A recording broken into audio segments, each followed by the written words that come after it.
Okay, this year, social studies students from all over the state of South Carolina got together to develop inquiry units for every social studies course, K through 12. They're a little tricky to get to, as great resources sometimes can be.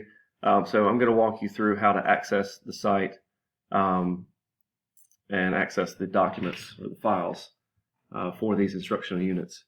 So I'm on the State Department's website here, ed.sc.gov. So you go to this site, go under Instruction, scroll down to Standards and Learning, go to this page, and they're just social studies units. So you go to the social studies and you'll go under Support Documents and Resources, not standards, but support documents and resources. Once you get there, the first thing you're going to see is alignment guides. These were developed last year, 2019, to kind of go along with the new standards to replace the old support documents. That's not what the units are, but these are still great resources. Scroll down and you'll see inquiry instructional units for the 2019 CCRS standards here. Here's the breakdown. You've got your primary instructional units, that's K through 2. You've got community around us, life in South Carolina, and life in the U.S. Then you've got the geography inquiry instructional units, and this is grades 3, 7, and human geography. So you've got a little bit of all grades there. Then you've got the U.S. history instructional units, and that goes from grade 4, grade 5, grade 8, and then U.S. history, which most students take in 11th grade. And then you've got world history, you've got grade 6 and modern world history. Then you've got the U.S. government, which most seniors take, and the economics and personal finance units, which is the other social studies units that most seniors take. So I'm going to click on just some of these, but not all of them for the sake of time and your sanity, but and kind of walk you through. They're all set up pretty much the same. I'll start with primary units here, since those teachers have to take a little bit broader of a focus. So you'll see when you open this is kind of it's a unit guide. It's a 12-page, some of them are a little bit longer than this. Unit guide for this. It breaks down who contributed to it and where they taught. Here's a breakdown of the instructional units for kindergarten, the community around us. This gives you a breakdown of what the focus of these standards and this unit is. You keep scrolling, you'll see additional explanation here as far as a breakdown of each unit. You got the first unit on this page, second unit, third unit, fourth unit, and it breaks down the theme also. So you'll see the first unit, social studies, civics, and government. It breaks that one down. Second is social studies and history. Then in the third unit, you've got geography, and the fourth, you've got economics. And again, this is kindergarten. This page, and again, every course is set up like this. I'm in kindergarten now, but if you were to look at, if you're a U.S. history teacher, teaching 11th grade, and you're to look at the units for U.S. history, it's broken down the same. You've got your unit title, you've got the overarching inquiry question, every unit has that, and you've got an overview. So I'll just click history here. How am I an important part of my school and my community? And again, this is the kindergarten unit. Click this. What it's going to do is going to open a Word document. It's going to download to your files. Pull that up. So then you've got this Word document.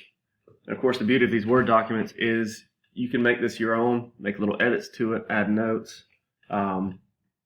Depending on your principal's requirements or your department head's requirements or whoever, you may be able to modify this to be a unit plan or a lesson plan even. Depending on the grade level, whether it's kindergarten or U.S. history for 11th graders or government and economics for seniors or anywhere between that, these have kind of the characteristic of being somewhat scripted to where it's a pretty detailed guide of what you could do. Of course, not a requirement, but what you could do with this unit to kind of an overview with resources. Again, this breakdown you see here is going to be the same across all courses, if not just very similar. You've got your unit overview again, your overarching inquiry questions, the skills emphasis, so the skills that will be focused on in this unit. You've got comparison, continuities and change, and evidence. Your standard, here's your standard here. Every unit has an I can statement. So this is kind of what the student will be able to do at the conclusion of this unit or throughout this unit. When you got your unit sequence on your left, teacher instructional practices, action students will take to address the overarching inquiry question. And then on your right, you've got your instructional guidance and resources. So you'll see your guiding question, and there's some examples here. How am I similar to my classmates? How am I unique? How do my unique traits make me special? And it breaks that down further here. And then you've got some explanation over here for instructional guidance. And it carries on the same way throughout this whole document. That's kindergarten. Let's look at another one. So I'm going to go back out of here. Again, that's K through 2. I'll go up to world history. Same thing. You've got your unit guide here, contributors, writers. And then you have your unit titles, your inquiry questions, and your unit overviews. I'll click on early global interactions just as an example. Again, it's going to download the Word document there on your screen. Get that open. And again, pretty similar, if not the same layout for this unit. Unit overview, your overarching inquiry question, your theme for this unit for grade 6, global interactions, is global exchange, skills emphasis at a glance. Some units you'll see in some different courses, they'll give a little more explanation here for skills emphasis, and this is all based on requirements of the course, whether it's the teachers felt like this was the best format for this unit or it's a state requirement for this course. So you'll see this, it's got causation, a little bit more of a breakdown there. You got your standards and indicators, your I can statements, and then this unit has pretty similar, if not the same breakdown as the previous one. Again, more or less detailed depending on what the writers of this unit or these units felt was necessary for the teachers that would be using this. What you'll see here, you may see links within this. This is going to be a resource for this I can statement, for this part of the unit. And you may see that throughout here. Wherever you see that these are links you can open that provide resources for these units. So all of these are resources to guide teachers through completing this unit. So you don't have to pull your hair out anymore, figuratively speaking, hopefully, to figure out how can I best teach this topic. And there's more additional resources. And again, each unit is set up pretty similar to this. I'll look at one more.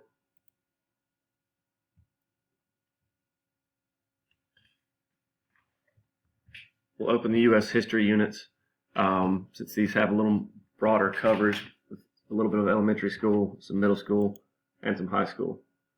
So again, unit overview page, unit guide, contributors, same format. And here's the same unit overview section. Here's grade 4. Your section is going to look pretty similar to the other elementary units. You click here, and it's going to open it up. I'm going to scroll down to our U.S. history for the high school teachers and middle school. So here's, if you're a high school teacher watching this, I've given some other grades some attention here. So same type thing, unit title, your overarching inquiry question, and your unit overview. So I'll open this one up. Actually, scratch that. Let's look at the Gilded Age. A lot of history teachers seem to get a little bit frustrated with the Gilded Age unit. So what you'll find with some of these courses is you may have more units than you have standards. Several courses went and did 1 unit per standard.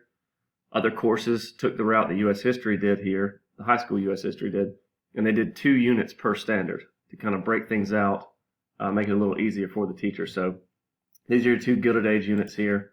We'll open these up. Again, Word document opens up for you. And you see the same type format, pretty similar. Unit overview, inquiry question, your theme, your skills emphasis.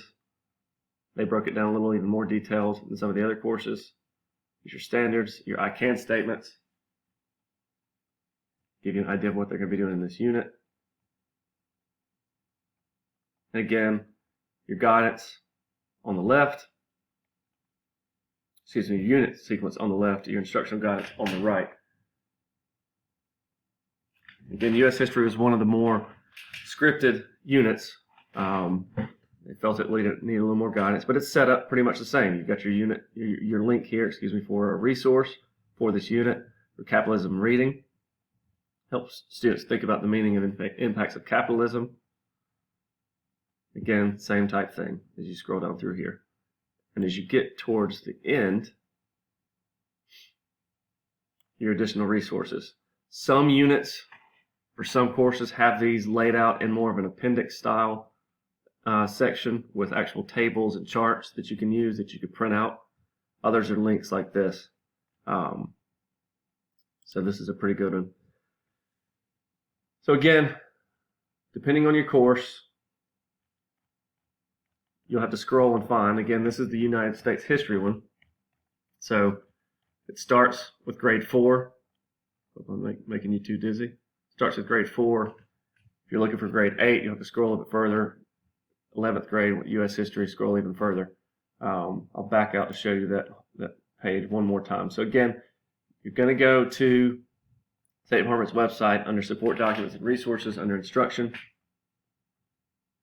Inquiry Instructional Units.